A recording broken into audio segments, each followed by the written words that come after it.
thanks for tuning in. GunsandTactics.com here at Triggercon 2019. We are at the Sun Optics booth with Steven. Steven, you are the new Director of Operations. Is that the official title now? Yes, sir. Yes, sir. Outstanding. So we wanted to talk with you a little bit today. I know that you guys have a pretty close relationship with the friends over at CMC. We've been big fans of CMC for a really long time.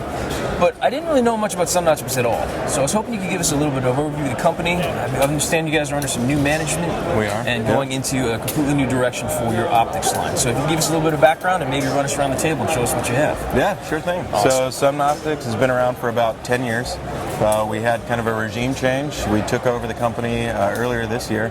They brought me on a few months ago to kind of come in and rebrand and rebuild Sun Optics with their optics and mounts lines. So that's what I've been doing, and we kind of came through and we let a lot of the older stuff that was getting a little long in the tooth just kind of go out to pasture. We're bringing in a lot of new products with a lot of new innovations.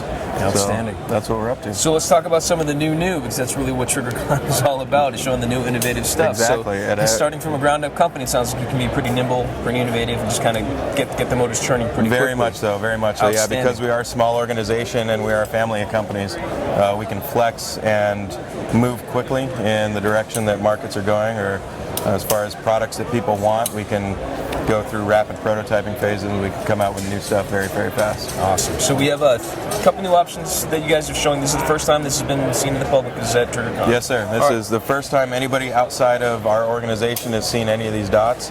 These are 3 big releases for Triggercon. So we've got 2 kind of rifle and closed dots, and then we've got 1 new pistol dot.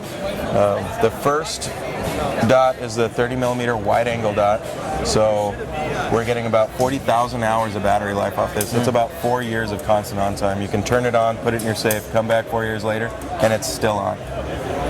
It's got a push button control, a 2 MOA dot, and it also comes with 3 mounts in the box. So it'll come with a lower 1/3, an absolute co-witness, as well as a low mount for like HKs and SIGs and stuff like that. Outstanding. It is a red dot. We don't have cap turrets on it because they're flush turrets, so it's less parts to lose, and it also saves a little bit of weight. That's a cast housing, and we stripped everything off of it that doesn't need to be on it, so we could make it as light and as nimble as possible, so it doesn't really change the balance point of your gun. Well, they're very minimalist in appearance, which I kind of dig, actually. I mean, I'm kind of a big fan of simple. And simple batteries, 2832, I think they were? Yep, it's a regular CR 2032, so you can pick them up at CVS, Walgreens, pull them out of your garage door remote, everything like that. And if you want to go kind of the more bougie route, it's still on a T1 footprint, so if you have some pre-existing mounts, pre-existing heights that you really, really like, or some brands that you're particularly to, this will fit right on. Exactly. It'll mount up with any of the aftermarket T1, T2 mounts that are out there. That is awesome. We were talking a little bit before off camera. Glass housings and so on and so forth. People worry about, how the emitters look in, what the dots are looking like. What are you guys using in terms of glass and coatings?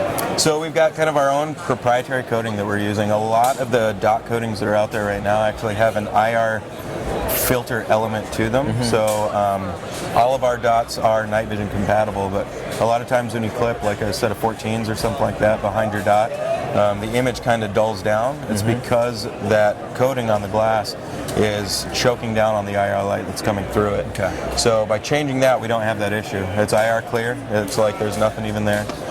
Like I said, they are both night vision friendly, so we've got 3 night vision settings in each with 11 total illumination settings. It's also got a hydrophobic and kind of dust phobic coating on the outside elements, so when you touch them they're not going to get real smudgy. Water just kind of sheds off them really quick, and they don't collect dust really bad either. It's pretty impressive options that you'd see on a lot of the other kind of high name, like high end, like big name things. So that's a really good start for that one. Anything else on this one? You want to move on to the other guy here? Yeah, we can move on to the other one, and then I'll go over prices for everything. That'd be awesome. That's really the cool thing. So this is another cast housing optic. This one is the micro dot, so it's a 26mm objective. A lot of times with the smaller dots, something in that kind of aimpoint T1, T2 profile, because it's a straight tube design on the inside, you get this tunneling effect when you look through it. We've changed the internal geometry of that tube and opened it up, so it's a lot wider field of view, and you don't get that tunneling.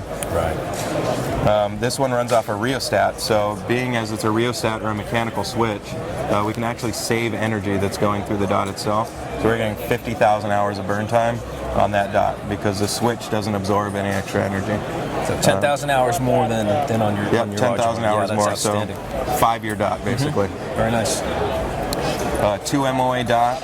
It's got the flush turrets again, and then it's on that micro base profile as well. It also comes with 3 different height mounts in the box. But yeah, if you have your aftermarket mounts, you can go ahead and throw those down there too. Very nice. Very nice. I like it. And I'm liking the profile of it also as well. Yeah, it's a slick little dot. I think that one's my favorite. It's pretty cool We'll looking. have to give it a run. Now, I had a chance to kind of look through these also before, and they're pretty clean, man. Definitely pretty clean. I was kind of messing around on the brightness settings as well.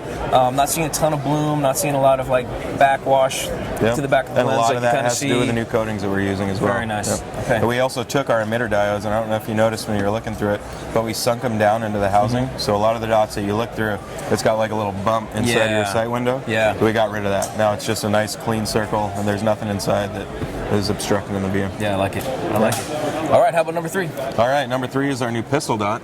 So we're going to offer 2 different variants of this.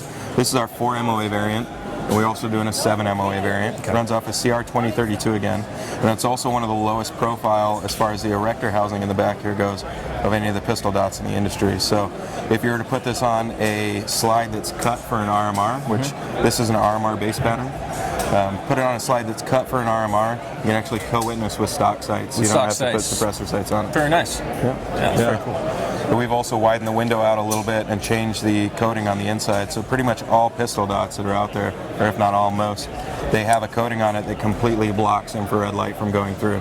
So if you are wearing nods or anything like that, when you try to look through it, it's like looking at the back of a wall. You can't see through it. So we changed our coating and changed the coating process.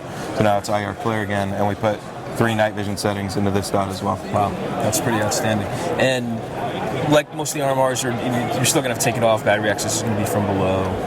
Yep, yeah, you do have to put the battery in the bottom, but Sure. that's how we get it so low. And we also made the indexing pins on the front, tighten those tolerances up a little bit. So now you have 4 indexing points. You have each one of the screws and then the 2 indexing pins on front. Sure.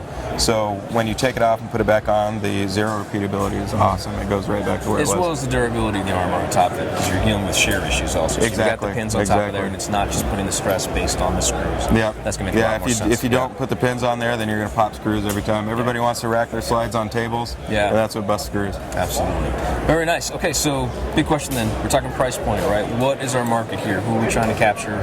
How is this going to get into the households across the U.S.? So being as this is our brand new launch and kind of the first big launch for Sun Optics in quite some time, Sun Optics has historically been known as kind of an entry-level price point. So we're maintaining that entry level, going after the new shooters out there or the guys that are looking for a good deal on glass. Our new pistol dot is retailing at $179.99. Our micro retails at $249.99 rather. And then our wide angle is $289.99. So everything is sub $300. This is super accessible. I don't care who you are. This is relatively pretty darn accessible, pretty much for any of the shooters in the market, whether pretty they're much new anybody, or it's just a kick-around gun that they've got something on there. They're just going to be banging around. Yep. But it's still, again, feature-packed from what we're talking about. And what's the talk on durability? How hard have you been running these? These things are tanks. We had these both out at range day. We put 3,000 rounds through this gun, about 2,000 suppressed. No issues at all. Okay. Same on that one. We had close to 2,000 rounds through this gun, and as short as it is, no issues at all. The durability testing we've been doing back at the office, we have beat the snot out of these things. These are the 2 pretty ones that we had out here. I've got some back at the office that are missing parts of the adjustment housings on them. They've got dials snapped off them, and all the emitters work just fine. Excellent. They've held zero the whole time. They're absolute tanks. Awesome. So if you want to learn more about Sun Optics, where do we go? Where do we find you guys? Head on over to Sun Optics USA sunopticsusa.com. Awesome. And follow us on Instagram and Facebook at Sun Optics USA. That's where we're doing all our big announcements and new launches. There's some really, really cool stuff coming down the pipe. Outstanding. Stephen, thank you so much for taking the time, man. Thank you. Appreciate I know it's been a long show, and we've been hanging in there really, really well, but really glad we got a chance to stop by. So thank you guys for tuning in. GunsandTactics.com at Triggercon 2019. Stay tuned for some more content, and thank you guys for watching. Thank you. Guns and Tactics is excited to be the premier media partner for Triggercon 2019. To check out all of our videos from Triggercon 2019, click on the event playlist. Check us out online at gunsandtactics.com, subscribe to our channel, and follow us on Facebook and Instagram.